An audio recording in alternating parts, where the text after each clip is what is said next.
Shalom, kembali berjumpa di dalam Bible Study Online CK7. Kita akan melanjutkan pembelajaran kita yang ada kaitan dan sambungannya dengan materi sebelumnya, saudara.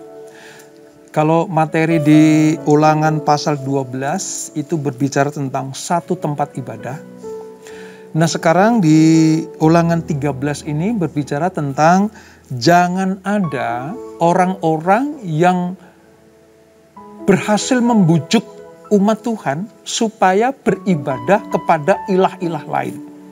Jadi, satu tempat ibadah sudah ditetapkan Tuhan. Nanti akan ada orang-orang yang membujuk orang Israel.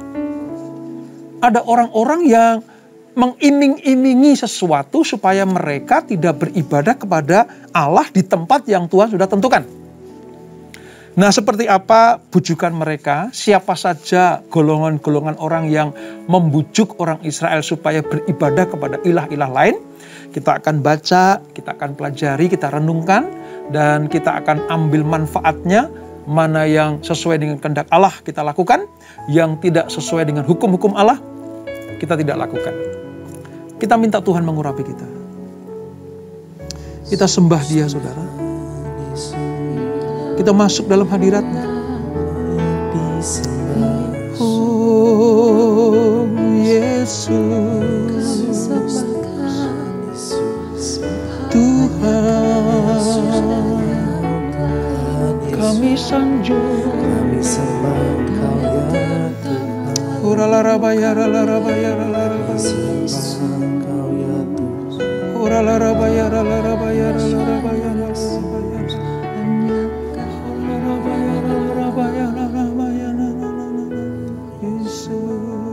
Hanya Engkau Tuhan, hanya Engkau Yesus satu-satunya yang kami sembah. Selain Kau tiada yang lain. Amin. Ada padaku di surga. Selain Kau tiada yang lain. Yang ku ingini di bumi, yang ku ingini di bumi. Sekalipun dagingku dan hatiku habis lenyap, gunung batuku dan bagianku,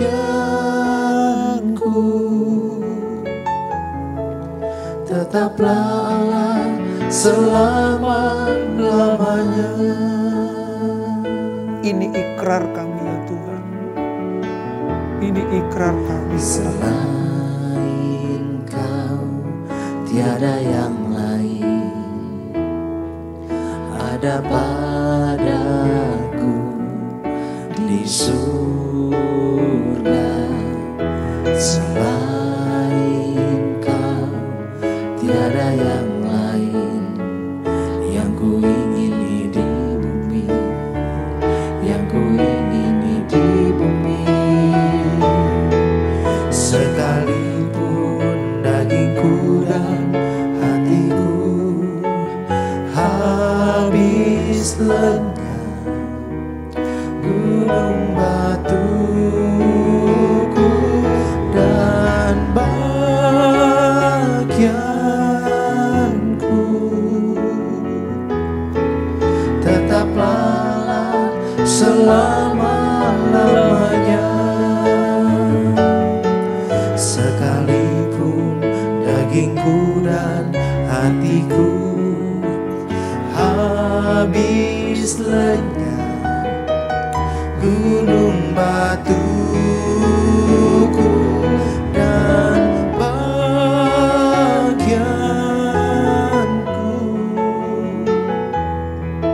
tetaplah selama-lamanya.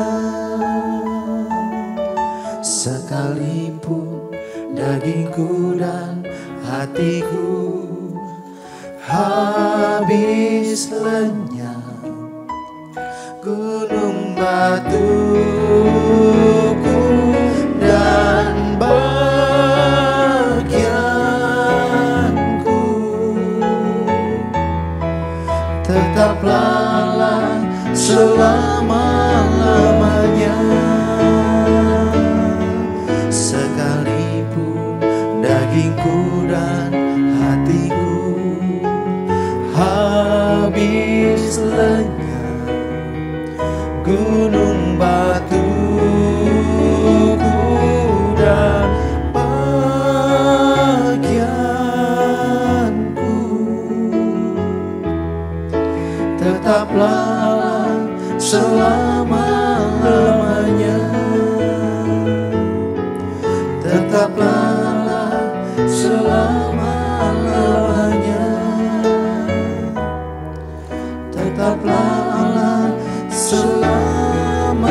sembah Kau ya Tuhan, sembah Kau ya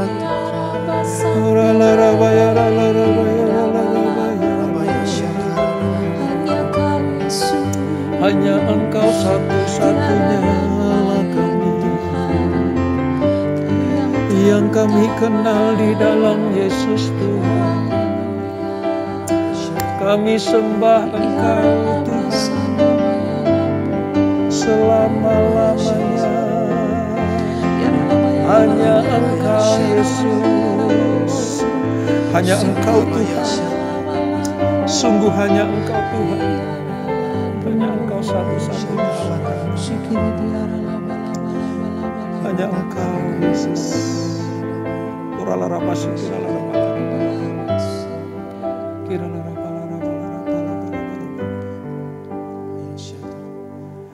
Selain Kau tiada yang lain, hanya Kau milikku di surga.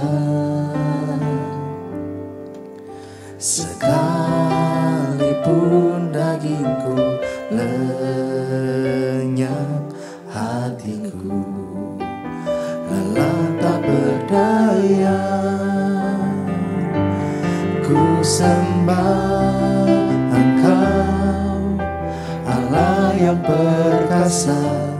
Ku sanjung tinggi nama-Mu di hidupku, Tuhan, tiada yang lain.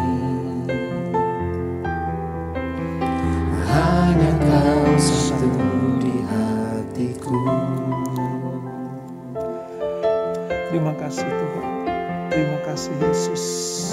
Selain Kau tiada yang lain, hanya Kau milikku di surga.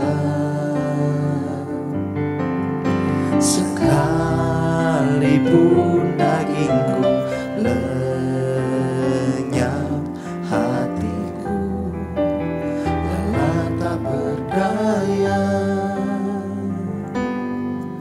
Selain Kau tiada yang lain, hanya Kau milikku di surga.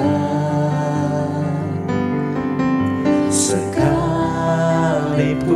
dagingku lenyap, hatiku lelah tak berdaya. Ku sembah Engkau, Allah yang perkasa. Ku sanjung tinggi nama-Mu di hidupku, Tuhan, tiada yang lain. Hanya Kau satu di hatiku. Ku sembah Engkau, Allah yang perkasa. Ku sanjung tinggi nama-Mu di hidupku, Tuhan, tiada yang lain. Hanya Kau satu di hatiku. Ku sembah Engkau, Allah yang perkasa. Ku sanjung tinggi nama-Mu di hidupku, Tuhan, tiada yang lain. Hanya Kau satu di hatiku. Ku sembah Engkau, Allah yang perkasa. Ku sanjung tinggi nama-Mu di hidupku, Tuhan, tiada yang lain.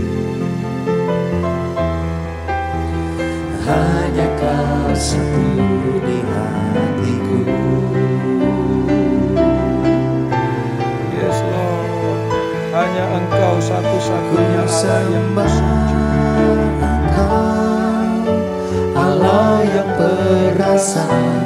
Ku sanjung tinggi nama-Mu di hidupku, Tuhan, tiada yang lain. Hanya Kau satu di hatiku, Tuhan, tiada yang lain. Hanya Kau satu di hatiku, Tuhan, tiada yang lain. Hanya Kau satu di hatiku.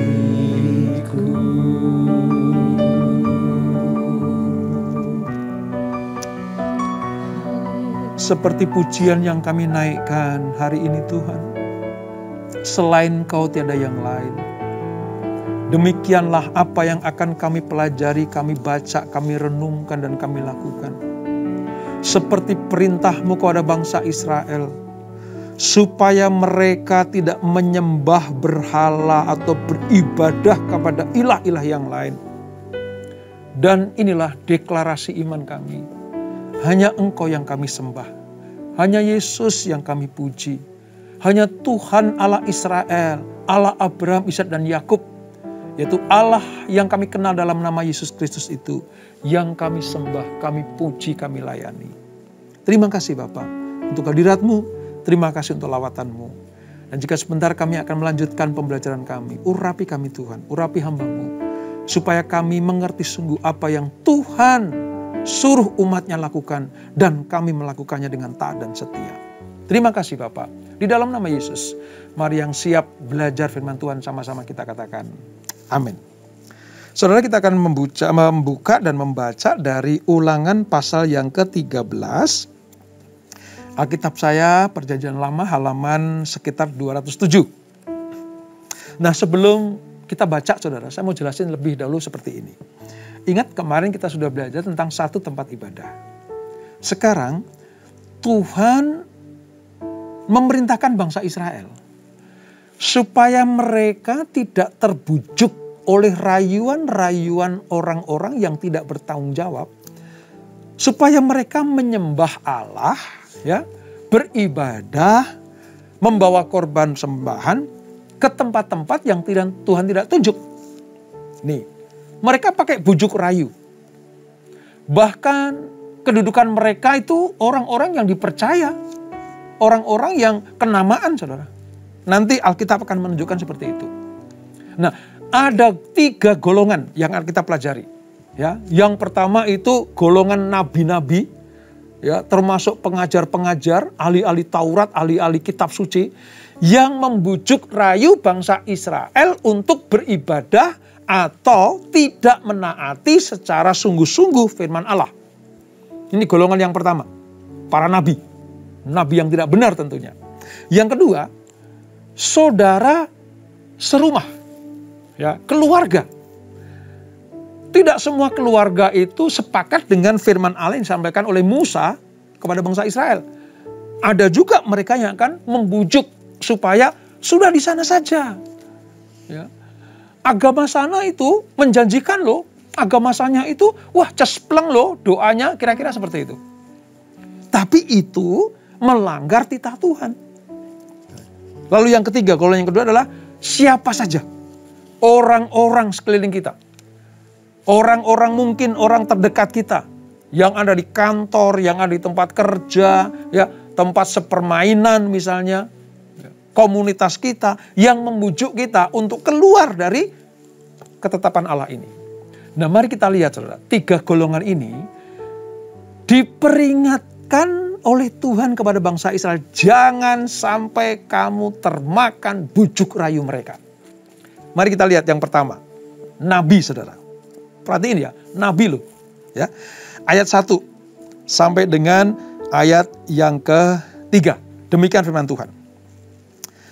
Apabila di tengah-tengahmu muncul seorang nabi atau seorang pemimpi, dan ia memberitahukan kepadamu suatu tanda atau mujizat, dan apabila tanda atau mujizat yang dikatakannya kepadamu itu terjadi, dan ia membujuk, mari kita mengikuti Allah lain yang tidak kau kenal, dan mari kita berbakti kepadanya. Ayat 3 ini. Maka janganlah engkau mendengarkan perkataan nabi atau pemimpi itu, sebab Tuhan Allahmu mencoba kamu untuk mengetahui apakah kamu sungguh-sungguh mengasihi Tuhan Allahmu dengan segenap hatimu dan dengan segenap jiwamu. Yang pertama ya, nabi. Saudara perhatikan, bahwa lembaga kenabian memang akan didirikan bagi bangsa Israel. Ya. Bahkan sudah ada. Sudah ada.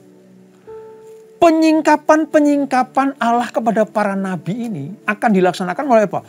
Penglihatan, mimpi, ya. Sampai di sini Saudara, seolah-olah Allah menyertai mereka. Belum lagi mereka menekan mujizat-mujizat kesembuhan, ya. Bahkan sampai ada orang-orang yang tidak mungkin sembuh tapi disembuhkan. Loh, bisa dilakukan itu. Namun, kalau mereka sudah berkata, mari. Nah, ini udah membujuk nih. Mari kita, tadi dikatakan ya, berbakti kepada Allah lain. Seorang yang mempunyai ciri-ciri seperti ini, Saudara, memang mengesankan, ya, seolah-olah menjadi saluran berkat Allah. Tetapi pada akhirnya nanti mendorong orang Israel untuk menyerahkan diri dan menyembah Allah yang lain. Alkitab mencatat nasihatnya harus ditolak. Sehebat apapun nabi itu, sekeren apapun mukjizatnya, ya. Sehebat apapun perkataannya, mungkin khotbahnya luar biasa.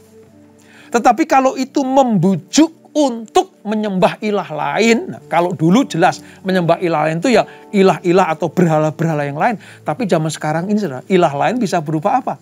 Kekayaan, ketenaran, ya, kedudukan, bisa. Supaya kamu tenar, ya. Supaya kamu punya kedudukan yang tinggi. Gitu. Ya. Tapi kita disuruh untuk mengingkari perjanjian dengan Allah yang benar. Tolak, kata firman Allah. Ini sekelas nabi loh. Ini sekelas orang yang bisa membuat mujizat loh. Tuhan juga suruh menolak mereka. Tolak saja, jangan ikuti. Itu nabi ya Saudara. Sekarang kita lihat. Orang-orang yang ada di dalam keluarga. Ayat 6 Saudara. Ayat 6. Apabila saudaramu laki-laki, anak ibumu, kalau anak ibumu kan berarti saudara kandung kita toh ya. Atau anakmu laki-laki, atau anakmu perempuan, atau istrimu sendiri, atau sahabat karibmu, membujuk engkau diam-diam katanya, mari kita berbakti kepada Allah lain yang tidak dikenal olehmu ataupun oleh nenek moyangmu. Salah satu Allah bangsa-bangsa sekelilingmu, baik yang dekat kepadamu maupun yang jauh daripadamu, dari ujung bumi ke ujung bumi. Maka, ayat 8 ini, janganlah engkau mengalah kepadanya, dan janganlah mendengarkan dia. Seterusnya itu peringatan, ditolak, jangan mau. Ini golongan orang-orang yang ada dalam rumah kita, Saudara. Sekalipun itu ibu kandung kita, sekalipun itu saudara sekandung kita, sekalipun itu anak kita, ya, atau mungkin itu orang tua kita, kalau mengajak kita untuk menolak Allah yang benar dengan cara berbakti kepada ilah-ilah yang lain, tolak. Allah tegas, Saudara. Allah tegas. Ya, itu golongan yang kedua. Yang pertama tadi nabi, yang kedua orang-orang yang ada di keluarga kita. Sekarang yang ketiga, ayat 12. Ayat 12 bilang seperti ini. Apabila di salah satu kota yang diberikan Tuhan Allahmu kepadamu untuk diam di sana, kau dengarkan orang berkata. Jadi kota di mana kita berdiam, ya mungkin ada tetangga, ada komunitas kita, ya orang yang sering kita jumpai gitu ya. Kita berkomunikasi dengan mereka, tiba-tiba mereka berkata seperti ini. 13 nih. Ada orang dursila tampil dari tengah-tengahmu yang telah menyesatkan penduduk kota mereka dengan berkata, mari kita berbakti kepada Allah lain yang tidak kamu kenal. Oh, orang-orang ini disebut penyesat. Orang-orang ini disebut sebagai orang-orang yang akan menyesatkan anak-anak Tuhan. Apa perintah Tuhan? Ayat 14. Maka haruslah engkau memeriksa, menyelidiki dan menanyakan baik-baik. Jika ternyata benar dan sudah pasti bahwa kekejian itu dilakukan di tengah-tengahmu, maka bunuhlah dengan mata pedang ya, penduduk kota itu. Dan tumpaslah dengan mata pedang kota itu, serta segala isinya dan hewannya. Lihat kan? Kepada orang yang menyesatkan anak-anaknya, Allah betul-betul murka, saudara. Betul-betul murka. Tidak cuma ditolak. Tidak cuma diasingkan. Ya, tetapi apa? Bunuh loh, saudara. Kenapa? Karena Allah serius melindungi anak-anaknya. Allah sungguh-sungguh memproteksi anak-anaknya supaya mereka tidak menyembah berhala-berhala lain. Ya, supaya mereka tidak disesatkan atas bujuk rayu orang ini. Tadi katakan orang dursila ini. Ganjaran orang dursila yang menyesatkan anak-anak Tuhan itu mati, saudara. Kalau di perjanjian baru nanti saudara akan temui itu. Orang yang menyesatkan dari salah satu anak-anakku ini, lebih baik kalau dia dalam lehernya dikalungkan batu kilangan lalu ceburkan ke laut, saudara. Supaya apa? Tenggelam, mati di situ. Allah nggak main-main terhadap orang-orang yang menyesatkan anak-anak Tuhan. Oleh sebab itu, peringatan ini bukan hanya bagi bangsa Israel, tapi juga buat kita semuanya. Ya, ayo perhatikan. Saudara jangan kagum, hanya sekedar kagum kepada sosok manusia, seolah-olah nabi, ya, seolah-olah rasul, seolah-olah dipilih Tuhan. Bisa bikin mujizat, perkataannya menarik luar biasa. Mampu mengumpulkan orang beribu-ribu. Tapi kalau pada akhirnya mereka membujuk untuk kita, menolak kasih karunia Tuhan, tolak. Ya. Sekalipun keluarga yang kita cintai, kita kasih, kita hormati. Tapi kalau mereka mengajak kita menyembah ilah lain, berbakti kepada ilah lain, tolak.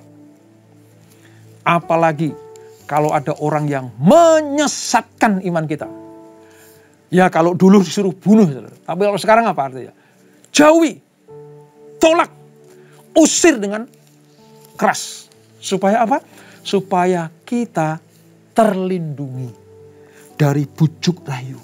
Terlindungi dari penyesat-penyesat yang tidak bertanggung jawab. Ini saudara.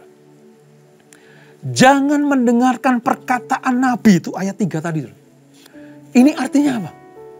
Karena mereka membujuk. Jangan dengarkan perkataan saudaramu. Ya, karena mereka membujuk. Dan jangan ikuti jalan-jalan penyesat. Karena mereka membawa kita kepada kebinasaan. Ini.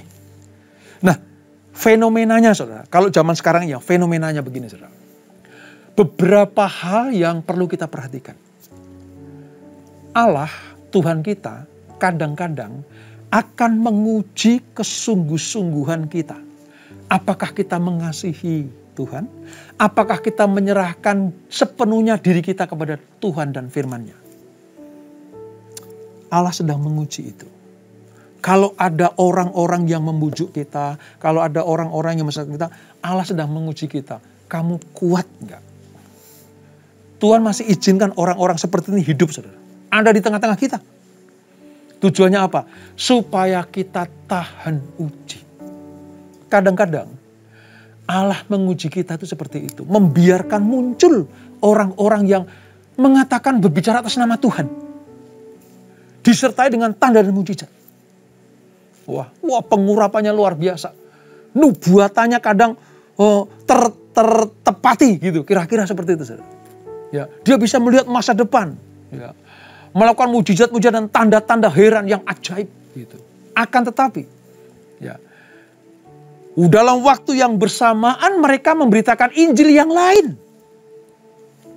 Paulus ya pernah berkata itu. Sekiranya ada orang yang memberitakan Injil yang lain, ya, yang tidak sesuai dengan perintah Tuhan, apa? Tolak. Yang menambah-nambahi firman semau sendiri supaya hasratnya terpuaskan, supaya cita-citanya terkabulkan, tolak. Apalagi mengurangi firman-firman Allah, tolak. Sebab kalau kita mengikuti langkah-langkah mereka, kita terjebak, ya, tanpa kita sadari kita tuh dibawa arus kepada penyesatan itu. Wah, Allah tidak segan-segan untuk apa? Menghukum umatnya, saudara. Makanya hati-hati sekali itu. Ya. Nabi-nabi palsu dan guru-guru palsu itu akan memutarbalikkan Injil Kristus di hari-hari terakhir ini. Mereka tahu kok akan semakin dekat waktunya Tuhan, penghukuman akan semakin dekat, datangnya Tuhan akan semakin dekat. Maka mereka betul-betul gencar untuk mewartakan bujuk rayunya itu. Hati-hati. Kita harus bertekad untuk setia kepada Allah. Percaya kepada firman Allah. Tidak menyembah ilah lain. Ya. Tidak menyembah berhala-berhala.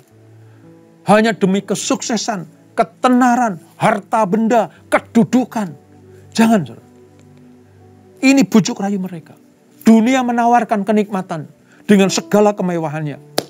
Tapi Allah menawarkan hidup yang kekal, surga yang mulia. Iblis kasih kenikmatan lebih dahulu, baru penghukuman. Ya.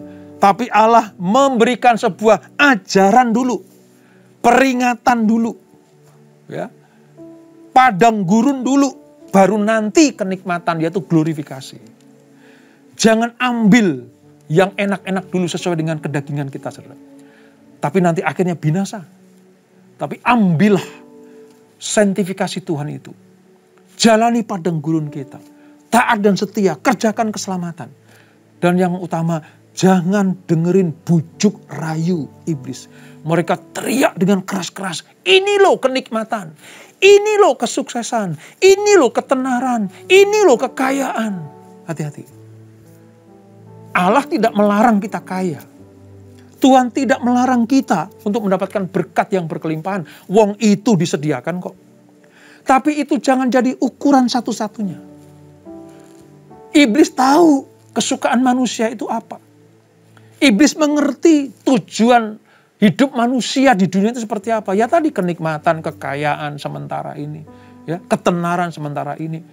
Iblis tahu itu, makanya dia sodorkan. Dia berikan. Ya. Supaya apa? Tertarik. Supaya kita menjauhi Tuhan Allah kita. Supaya kita menyembah kepada iblis itu. Sama dengan antek-anteknya. Hati-hati. Di kitab Ulangan pasal 13. Allah dengan tegas. Kalau ada orang-orang seperti ini yang mendekati engkau untuk membujuk rayu engkau. Tolak. Bagi yang menyesatkan, bunuh. Wow. Keras itu, saudara. Keras. Sekeras dan sekuat itulah Allah memperingatkan kepada anak-anaknya. Tapi juga sekuat itu jugalah Allah melindungi anak-anaknya. Supaya anak-anaknya tidak termakan bujuk rayu si iblis itu. Ini pelajaran yang luar biasa buat kita semuanya. Ya, tolak dengan ketegasan yang luar biasa. Tentang penyesatan. Wah, sekarang ini banyak sekali. Saudara. Ya, makanya kalau ada kata-kata atau kalimat berkata gini. Serigala berbulu domba. Hati-hati. Hati-hati. Pertama menarik dulu perkataannya. Wah, mengumpulkan massa dulu. Gitu. Habis itu apa? Dicekoki racun, saudara. Racunnya apa? Injil yang lain itu. Kata-katanya manis. Kata-katanya teratur runtut gitu ya. sepertinya membangun iman. Tetapi akhirnya mereka ketahuan, itu ternyata apa? Nabi palsu. Itu seperti domba, ya, yang di dalamnya serigala tapi luarnya domba. Kita susah untuk melihatnya. Tapi tiba waktunya nanti Allah berperkara dengan mereka. Oleh sebab itu kita diperingatkan, hati-hati ya. Jangan hanya pengen memuaskan telinga kita saja. Jangan hanya pengen memuaskan kedengaran kita saja. Tapi tetaplah sembah Allah yang benar. Allah yang satu-satunya itu yang kita kenal di dalam Yesus Kristus. Makanya saya katakan sekali Yesus, tetap Yesus. Ya, sekali Yesus, tetap Yesus. Untuk itulah kita diperingatkan. Mari kita tak setia kepada Tuhan Allah kita. Ya, kalau ada penyesat-penyesat, tolak. Ya, tolak. Fokus kepada Tuhan, fokus kepada Yesus, supaya kita diselamatkan di bumi dan di surga nanti. Kita tundukkan kepala. Bapa, terima kasih untuk pelajaran yang keras ini. Sekuat Engkau memperingatkan anak-anak-Mu supaya sadar akan bujuk rayu iblis. Namun sekeras itu juga Engkau melindungi kami. Sekuat itu juga Engkau melindungi kami, anak-anak-Mu. Allah sudah memberikan firman-Nya. Kalau dulu kepada bangsa Israel lewat Musa, sekarang Kau memberikan firman-Mu lewat terang Roh Kudus, lewat Alkitab, lewat Tuhan Yesus Kristus. Yang kami kenal, kami sembah itu ya Tuhan. Kami ikrarkan dalam hidup kami. Sekali Yesus tetap Yesus. Tidak ada Allah yang lain. Tidak ada ilah yang lain. Mereka adalah berhala-berhala mati. Mereka berhala-berhala yang menuntut hanya diberi, disembah, tapi tidak mau berbagi. Tapi kami punya Tuhan yang luar biasa. Yang rela mati buat kami, yaitu Yesus Kristus. Yang menyediakan tempat yang kekal buat kami, Bapa di surga. Yang olehnya kami boleh memanggil Bapa, ya Aba. Itulah predikat anak-anak Tuhan. Betapa mulianya, betapa agung, betapa berharganya harta surgawi yang Kau berikan buat kami semuanya. Ampuni kami ya Tuhan, kalau kami mulai menoleh ke ilah-ilah lain. Kami mulai membuka komunikasi. Ya. Belum menyembah sih, belum. Tapi mulai membuka pintu buat mereka. Ampuni kami ya Tuhan. Kami harus tetap waspada. Tetap waspada. Mungkin kami belum menyembah ilah-ilah itu. Tapi kami sudah mulai membuka pintu bagi mereka. Saat ini kami tutup rapat-rapat pintu itu. Supaya tidak ada penyesat dan pembujuk rayu. Sehingga kami dibawa kepada kebinasaan. Terima kasih Bapak. Terima kasih. Kami ingat Yohanes 10 ayat 10. Pencuri datang hanya untuk mencuri, membunuh dan membinasakan. Tapi Tuhan datang untuk membawa kelimpahan dalam segala-galanya. Berkati anak-anak-Mu, berkati kami semuanya. Berkati pribadi lepas pribadi, keluarga demi keluarga. Gereja-Mu diberkati Tuhan. Orang-orang percaya diberkati Tuhan. Dan sebelum kami berpisah, kami siapkan hati kami terima berkat yang daripada-Mu. Kekasih-kasih Kristus arahkan hatimu kepada Tuhan. Terimalah berkat kasih anugerah dari Allah Bapa yang berlimpah-limpah. Di dalam Anaknya yang tunggal Tuhan Yesus Kristus. Dan persekutuan yang mandi dalam Roh Kudus menyertai kita semuanya. Mulai saat ini sampai Maranatha. Tuhan datang yang kedua kali menjemput kita semuanya. Bertemu di awan-awan yang permai. Menikmati kemuliaan kekal sampai selama-lamanya. Yang diberkati. Sama-sama katakan amin. Tuhan Yesus memberkati.